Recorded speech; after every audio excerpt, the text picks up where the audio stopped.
राज्य आणि केंद्र सरकारच्या विविध योजनांच्या लाभांव्यतिरिक्त कला, क्रीडा, संशोधन क्षेत्रात करिअर करण्याची क्षमता असलेल्या पत्रकारांच्या मुलामुलींना त्या क्षेत्रात करिअर करण्यासाठी मदत करण्याची ग्वाही भाजपचे ज्येष्ठ नेते आणि उच्च आणि तंत्रशिक्षण मंत्री चंद्रकांत पाटील यांनी डिजिटल मीडिया संपादक पत्रकार संघटनेच्या पदाधिकाऱ्यांना दिली आहे। मुख्यमंत्री देवेंद्र फडणवीस यांच्या नेतृत्वाखालील मंत्रिमंडळामध्ये मंत्री म्हणून कार्य करण्याची तिसऱ्यांदा संधी मिळाल्याबद्दल डिजिटल मीडिया संघटनेनं संस्थापक अध्यक्ष राजा माने यांच्या नेतृत्वाखाली पदाधिकाऱ्यांनी नामदार चंद्रकांत पाटील यांच्या कोथरूड येथील निवासस्थानी भेट देऊन त्यांना शुभेच्छा दिल्या। संघटनेच्या कनेरी मठ कोल्हापूर येथे झालेल्या अधिवेशनात नामदार चंद्रकांत पाटील यांनी राज्यातील पत्रकारांच्या मुलामुलींच्या करिअर आणि विकासावर भर देण्याचं आवाहन देऊन त्यासाठी विशेष प्रतिष्ठान स्थापन करण्याची सूचना केली होती। त्यानुसार राजा माने यांच्या अध्यक्षतेखाली स्थापन झालेल्या प्रतिबिंब प्रतिष्ठानला आणि विशेषतः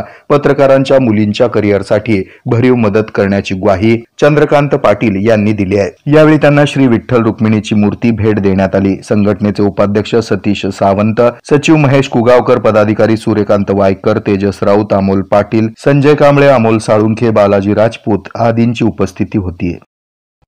हे आहे मेट्रोकास्ट केबल नेटवर्क आणि आपण पाहत आहात द न्यूज प्लस बरच काही।